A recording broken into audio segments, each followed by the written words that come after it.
Karen grabbed my daughter's wheelchair and pulled hard. Emma crashed down, her spine snapping on impact. She screamed, paralyzed, unable to move. Karen just walked away thinking we were nobody she needed to fear. But she didn't know I'm the assistant commissioner of police. Her biggest mistake was touching my child. Before watching full story, comment below from where you're watching. Also like and subscribe for more stories. The autumn sun cast long shadows across Meadowbrook Gardens, our gated community, where perfectly manicured lawn spoke of privilege and peace. But peace was about to shatter like glass beneath a hammer. I pulled into our driveway at 3:47 p.m. earlier than usual. My phone had been buzzing with frantic messages from my wife, Sarah. My hands trembled as I read the last one. Emma, ambulance. Karen, hurry. Emma, my 12-year-old daughter. My beautiful girl who had already fought so many battles in her short life. 3 years ago, a drunk driver had stolen Emma's ability to walk. The accident left her spine damaged, her legs useless, but it never touched her spirit. Emma learned to navigate the world from her wheelchair with more grace than most people manage on 2 feet. She painted, she laughed, she dreamed of becoming an architect who would design buildings accessible to everyone. I ran into the house. It was empty. My heart pounded against my ribs like a prisoner desperate to escape. Then I heard it. Sirens growing louder. I sprinted outside and saw the ambulance 3 houses down. Lights flashing red and blue against the peaceful suburban backdrop. Neighbors gathered in clusters, whispering, pointing. I pushed through the crowd. Sarah stood near the ambulance, her face pale as death, tears streaming down her cheeks. She saw me and collapsed into my arms. What happened? My voice cracked. Karen, she whispered. Karen did this. Karen Mitchell, HOA president. The woman who measured grass height with a ruler and issued violations for Christmas lights left, up past January 2nd. The woman who'd made our lives miserable for 2 years, ever since we installed a wheelchair ramp at our front entrance. Where's Emma? Sarah pointed to the ambulance. I ran. A paramedic tried to stop me, but I pushed past. There on the stretcher lay my daughter, her face twisted in agony, tears cutting rivers through her pale cheeks. An oxygen mask covered her nose and mouth. Emma, baby, I'm here. I grabbed her small hand. He's found mine filled with pain and fear I'd never seen before. She tried to speak, but only a small whimper escaped. Sir, please step back, a paramedic said firmly. We need to transport her now. Possible spinal injury. She can't move her upper body. The world tilted. Spinal injury. Emma's spine had already been broken once. The doctors had said another serious injury could mean total paralysis. Neck down forever. I'm coming with her. I said it wasn't a request. Sarah rode with me in the ambulance, between sobs. She told me what happened. Emma had been outside painting on her portable easel in front of our house. She loved painting the neighborhood in autumn. The golden leaves, the orange pumpkins on porches, the way sunlight filtered through the trees. Karen had approached her angry about the easel being on common property, the 3 f-toff grass between our driveway and the sidewalk, the same spot where Emma always painted, the same spot where neighbors often stopped to admire her work and chat. She told Emma to move immediately, Sarah said, her voice shaking with rage and grief. Emma explained that she was almost finished, just 10 more minutes, but Karen wouldn't listen. She started screaming about trules and property lines and disrespect. I felt my blood pressure rising, my vision narrowing. Then Karen grabbed the wheelchair. She tried to push Emma away, but Emma held onto her easel. Karen pulled harder. The wheelchair tipped backward. Sarah couldn't continue. She buried her face in her hands, her body shaking with sobs. I closed my eyes, imagining my daughter falling, her fragile spine taking the impact. Emma, who had already suffered so much. Emma, who asked for so little. Emma, who only wanted to paint in the sunshine. Karen left. Sarah finally continued. She walked away while Emma lay there crying in pain. Mrs. Chin from next door called 911 and called me. Karen just went back to her house. Something cold settled in my chest. Not just anger, though. Fury burned through my veins like acid. Something else. Determination. A promise. Karen Mitchell had broken my daughter. Now I would break her world. Hours passed like years. Emma was in surgery. The doctors were trying to stabilize her spine to assess the damage. They spoke in careful, measured tones that terrified me more than shouting would have. The next 24 hours are critical. the surgeon said. We won't know the full extent of the damage until she wakes up. We need to manage your expectations, Mr. Crawford. The injury is severe. Manage expectations. Medical speak for prepare for the worst. I sat in the waiting room, my head in my hands. Sarah paced making calls to family. My phone buzzed. Messages from neighbors, offers of support, prayers, casseroles. Then a message from an unknown number. I heard about Emma. I'm so sorry. Karen has gone too far this time. I have something you need to see. Rita Gonzalez, 47 Maple Lane. Rita, she'd lived in Meadowbrook for 15 years. Quiet woman, kept to herself. I'd spoken to her maybe twice. I called her. Mr. Crawford, she answered immediately. I have security footage. My camera faces the street. It caught everything. Send it to me. There's more, Rita said softly. I've kept quiet for too long. Karen has hurt people before different ways, but she's destroyed lives in this neighborhood. I have documentation, meeting minutes she's buried, complaints she's ignored, rules she's broken herself. I couldn't stay silent anymore. Not after what she did to your little girl. Why now, I asked. Because I'm a coward, Rita said, her voice breaking. Karen ruined my son's college prospects years ago. He wanted to start a lawn care business to save for school. Karen had it shut down, said it violated her rules. But really, she just didn't like that he was Mexican. My son gave up on college. He works at a warehouse now. I was afraid to fight her. But watching Emma on that stretcher, I can't be afraid anymore. Send me everything, I said. I watched the security footage on my phone. The video quality was clear, the audio crisp. There was Emma painting peacefully, her face serene in concentration. Her canvas showed the neighborhood in beautiful autumn colors. Then Karen approached, her face already twisted with anger. I turned up the volume. Told you before about blocking common areas. Karen's voice was sharp, loud. I'm not blocking anything, Mrs. Mitchell, Emma said politely. I'm just painting. I'll be done soon. You'll move now. I am the HOA president, and you will respect my authority. Please, Mrs. Mitchell, just 10 more minutes. Your parents think their crippled child deserves special treatment. Well, she doesn't. Rules are rules. I watched my daughter's face crumble at the word crippled. Watched her try to hold back tears. I'm sorry if I upset you, Emma said, her voice small. I just wanted to paint. Get this property now. Then Karen grabbed the wheelchair handles. Emma gripped her easel, trying to save her painting. Karen pulled harder, yanking the wheelchair backward. The front wheels lifted. Emma's face showed panic. Please stop, Emma cried.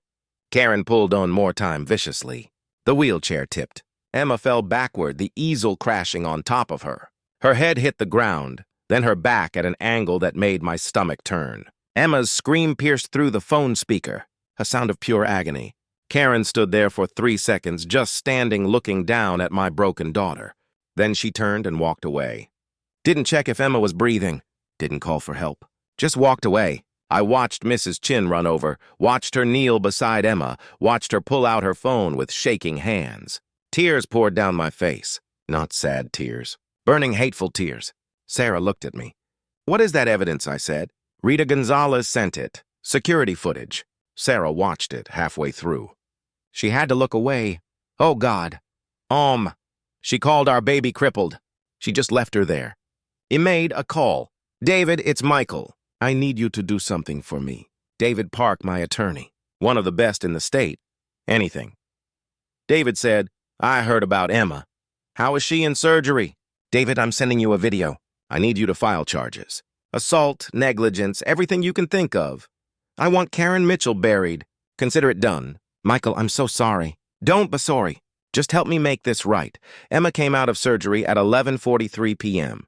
The surgeon approached us, High's expression guarded. She's stable, he said, but the injury is significant. She's regained some sensation in her arms, which is positive. But her hands, the nerve damage is extensive. We won't know for several weeks if she'll regain fine motor control. I felt Sarah grip my arm so hard it hurt. What does that mean? I asked it. It means Emma may never be able to use her hands properly again. No writing, no drawing, no painting. We're hopeful but realistic. No painting. Emma's entire world, her escape, her joy, her future. I felt something break inside me, not break, crystallize, hardened into diamond-sharp clarity. Can we see her? Emma was awake when we entered.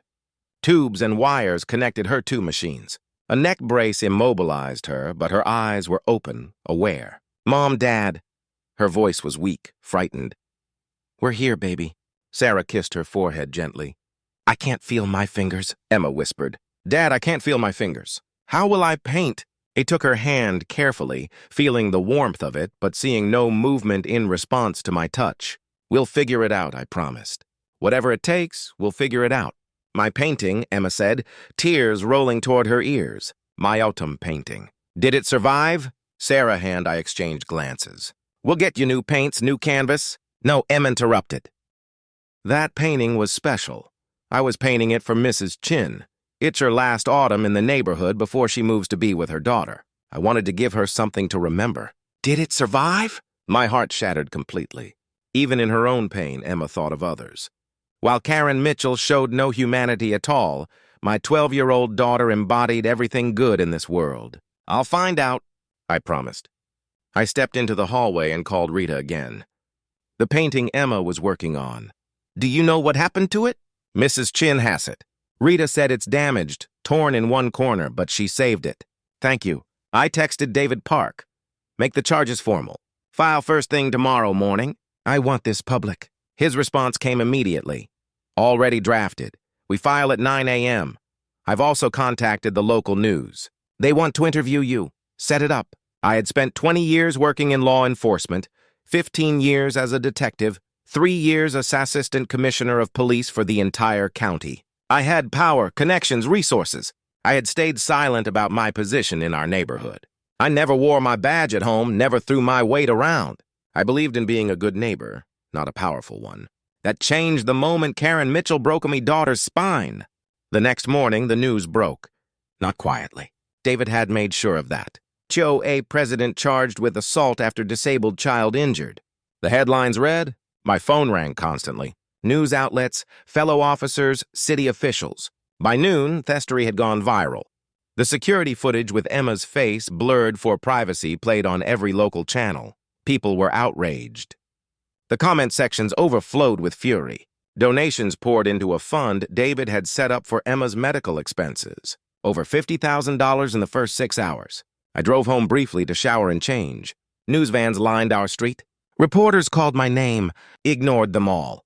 Mrs. Chin stood on her porch. I walked over. "Mr. Crawford," she said, her eyes red from crying. "Emma's painting. I have it inside.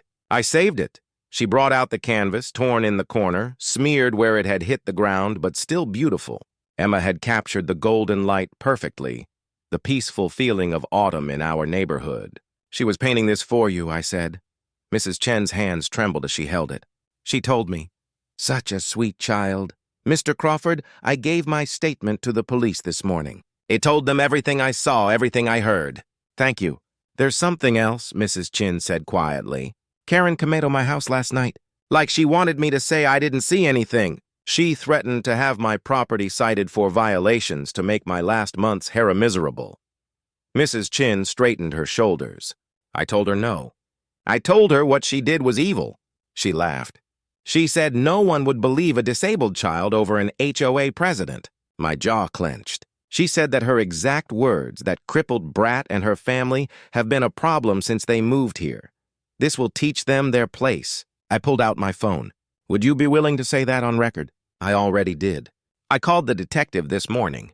"Officer Santos." I told her everything. Detective Maria Santos, one of my best investigators. She must have moved fast. My phone rang. "Detective Santos." "Commissioner," she said. "We have a situation. Karen Mitchell just tried to flee. Airline tickets to Canada.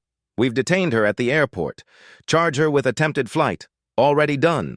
Sir, there's more. We searched her home with a warrant, financial documents. She's been embezzling from the HOA for years. Nearly $200,000. I smiled for the first time in 24 hours. How long has the district attorney known? I'm on the phone with her office now. They're talking felony assault, embezzlement, fraud, witness intimidation.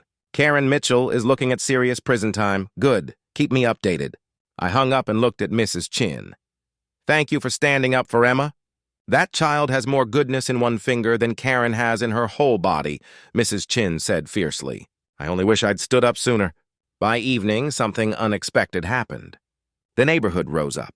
Someone had created a Facebook group, Justice for Emma Crawford. It had 3,000 members in the first day. People shared their own stories of Karen's cruelty. The Martinez family, Karen had their dog taken away, claiming it was aggressive. The dog was a therapy animal for their autistic son. The family spent thousands in legal fees to get him back. The Johnsons, Karen had them cited repeatedly for their daughter's pink bicycle on their own driveway, calling it an eyesore. She made their lives so miserable they almost moved. The Hendersons, Karen blocked their son's birthday party, calling the police for noise violations at 3:00 p.m. on a Saturday. Story after story, cruelty after cruelty. Karen had terrorized the neighborhood for years, and everyone had been too afraid to speak up. Until now, a petition circulated demanding Karen's resignation from the HOA. 47 signatures in 2 hours. Nearly every household. An emergency HOA meeting was called.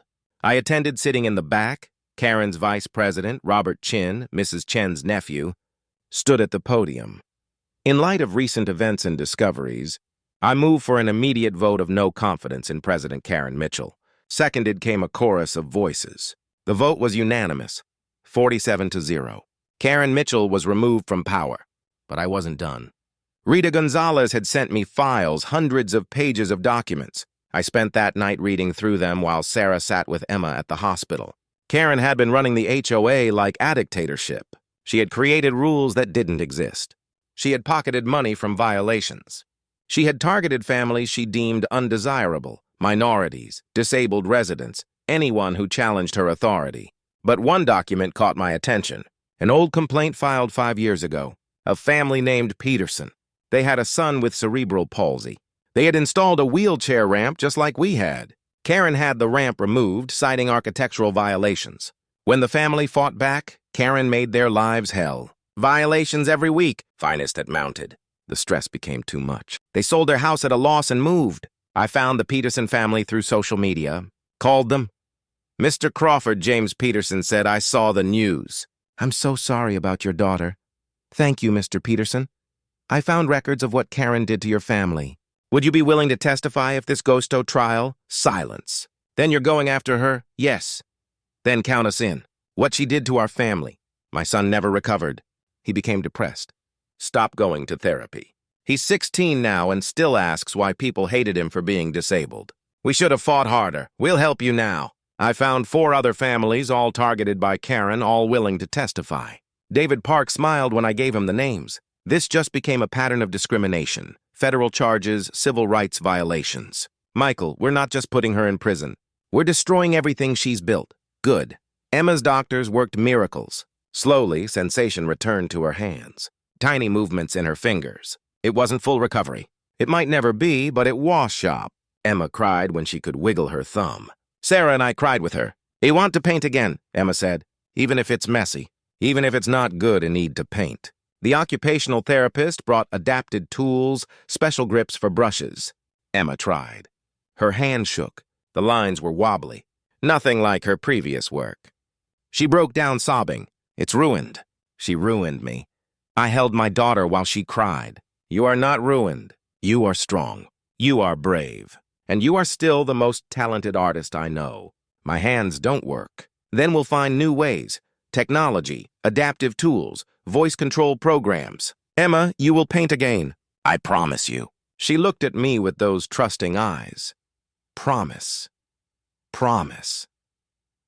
I contacted the best occupational therapists in the country, specialists in nerve damage, experts in adaptive technology.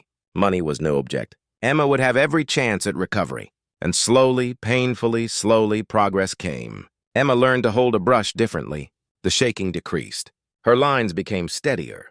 3 weeks after the injury, Emma completed Asmol painting. A simple flower, the lines not quite straight, the colors a bit off. But she had done it herself. She cried tears of joy. We all did. Karen Mitchell's trial became a media sensation. The evidence was overwhelming. The security footage played in court. The jury watched Karen call my daughter crippled and yank her wheelchair backward. Several jurors swiped their eyes. Mrs. Chin testified. Her voice shook but stayed strong. She loved. She laughed about hurting Akilde and said it would teach them their place. The Peterson family testified. James Peterson's voice broke as he described his son's depression, the therapy, the damage done. For other families told their stories, a pattern of cruelty emerged. Karen's defense attorney had no answers. Then came the embezzlement evidence, bank records, forged signatures, fake invoices, $187,000 stolen from the HOA fund. Karen's face remained cold throughout. No remorse, no tears, just anger that she'd been caught. When it was my turn to testify, I looked directly at Karen. My daughter Emma is 12 years old. She dreams of being an architect. She wants to design buildings that help people like her, people in wheelchairs, people with disabilities. She is kind, talented, and brave. My voice stayed steady. You called her you assaulted her. You damaged her spine in her hands. You tried to destroy her future because you couldn't stand that she existed in your perfect neighborhood. Karen's lawyer objected. The judge allowed it. But you failed, I continued. Emma is stronger than you. She's painting again. Her hands are healing. She will achieve her dreams. And you? You'll have nothing but a prison cell and the knowledge that you destroyed yourself. The jury deliberated for 90 minutes. Guilty on all counts. Assault causing bodily harm, embezzlement, fraud, witness intimidation, discrimination, civil rights violations. The judge set sentencing for 2 weeks later. The courtroom was packed. Our neighbors filled the gallery wearing purple ribbons, Emma's favorite color. Karen stood before the judge, her lawyer beside her. For the first time, she looked small. The judge spoke. Miss Mitchell, I have reviewed this case thoroughly. The evidence shows a pattern of cruelty, discrimination, and criminal behavior spanning years. You targeted vulnerable people. You abused your power. And when confronted, you showed no remorse. Karen's lawyer tried to speak. The judge held up a hand. Most troubling is your assault on Emma Crawford, a disabled child. You called her a slur, assaulted her, and left her suffering on the ground. The medical evidence shows she may never fully recover the use of her hands. A young artist, possibly disabled for life because of your actions. The judge looked directly at Karen. This court has received over 200 letters. Letters from families you terrorized. From neighbors you bullied, from Emma's doctors describing her injuries, and one letter from Emma herself. My heart clenched. Emma had written a letter without telling us. Emma Crawford wrote, I forgive Mrs. Mitchell, but I hope she learns that being mean doesn't make you powerful. Being kind does. I hope in prison she finds kindness in her heart because living with hate must be so lonely. Tears streamed down Sarah's face. My eyes burned. The judge continued, This 12-year-old child who you attempted to break shows more wisdom and grace than you have in your entire life. On the charge of assault causing bodily harm, 15 years in state prison on the charges of embezzlement and fraud, 10 years to run consecutively. On civil rights violations, additional 5 years. Total sentence, 30 years in state prison. Eligible for parole after 20. Karen's face went white. 20 years minimum. Additionally, you are ordered to pay full restitution to the HOA $18,700 plus $500,000 to the Crawford family for Emma's medical expenses and pain and suffering. Your assets will be liquidated to meet these obligations. The gavel fell. Karen was led away in handcuffs. She looked back once. Our eyes met. I saw nothing there. No regret, no humanity, just emptiness. 6 months later, Emma stood before her easel in our backyard. Her hands still trembled slightly, but she had learned to work with it. The paintings were different now, bolder strokes, impressionistic rather than precise. But they were beautiful. She had painted our neighborhood again, but this time I'd included something new. People, neighbors helping neighbors, Mrs. Chin watering flowers, children playing, Mr. Martinez walking his therapy dog, the Johnson's daughter on her pink bicycle. A community healed. What do you think? Emma asked. It's perfect, I said. I call it home, Emma said softly, because that's what this place became. After everything, people stood up. They protected each other. That's what home means. Sarah hugged Emma carefully. You did that, sweetheart. Your courage helped people find theirs. The HOA had new leadership.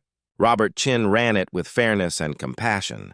The first thing they did was create a fund to help families with disabled members make necessary home modifications. They named it Emma's Fund. Emma had received a full scholarship to a prestigious art camp for disabled youth. She'd made friends, found mentors. Her artwork was featured in a gallery exhibition titled Unbroken Art by Adaptive Artists. The Peterson family came to the exhibition. Their son stood in front of Emma's paintings with tears in his eyes. "She's doing it," he whispered to his father. "She's not letting them win." James Peterson looked at me. "Thank you for fighting, for showing us we should have fought too." "It's never too late," I said. Young Peterson approached Emma. "Your paintings are amazing." Emma smiled. "Thank you." "Do you paint?" "I used to before." "Before people were mean," he nodded. Emma offered him a brush. "Paint with me. We can be wobbly together." I watched them paint side by side. Two kids who had every reason to give up, but chose creation instead. Emma is 15 now. Her hands have healed remarkably well, though she still has limitations. She's adapted. Thrived, even. She's starting high school next month, top off her class, already taking college-level architecture courses. Her bedroom walls there covered with building designs, all featuring universal accessibility. Karen Mitchell is in year 3 of her 30-year sentence. I don't think about her often anymore. She became irrelevant the moment she left Emma broken on that ground. Our energy went to healing, not hating. The neighborhood is different now, softer, kinder. People look out for each other. The rules matter less than the people. Mrs. Chen's daughter moved back to the area.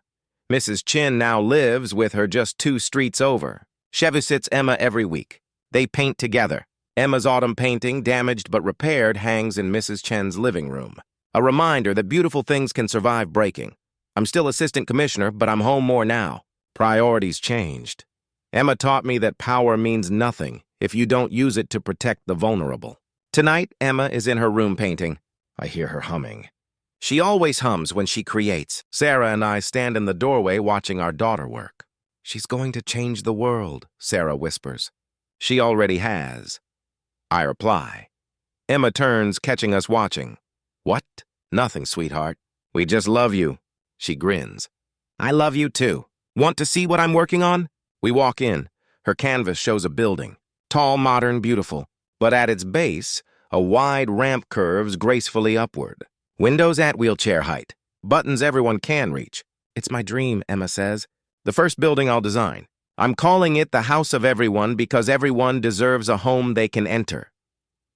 I hug my daughter, this warrior in a wheelchair, this artist with trembling hands, this girl with an unbreakable spirit. Karen Mitchell tried to break her. Instead, Emma broke every limitation people tried to place on her, and that, I realize, is the greatest revenge of all. Not destroying your enemy, but refusing to be destroyed, living fully, loving fiercely, creating beauty from pain. Emma is painting her future one wobbly brush stroke at a time, and it is magnificent.